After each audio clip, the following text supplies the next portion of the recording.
بیاین که یک کلفی بسیار مزه‌دار برای اطفال تیار کنیم که اطفال واقعا این خوش می داشته باشن. اول 2 پیاله یا 2 کپ شیر،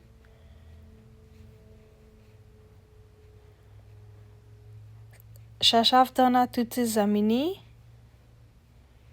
یا هر میوه‌ای را که شما خوش داشتین، 1 دانه کیله،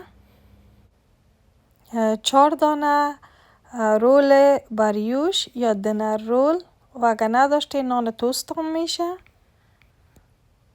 و کل شده بلندر از اول مندازم. اگر شما بلندر تان خورد بود پس آن میتونین کم کم این اضافه کنین و 1 کن کاندنس ملک یا شیر ملکو، 16 اونس یا 1 قوطی خردتر از قیماق آبگین یا وپن کریم یا کم ذره وانیل و یا کم ذره ایل، هر کدامش خوش داشتین اضافه کنین.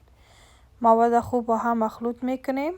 بعد از او در هر قالبی که دوست داشتین دمو پرتین و در فریزر بانین تا وقتی که یخ بزنه و به شکل آیسکریم در بیایه. ما داخلی قاربکا برای اولادای من انداختیم و در مواد باقی مانده را در بوتلکای دیگه اندازم. If you enjoyed this video, like and subscribe.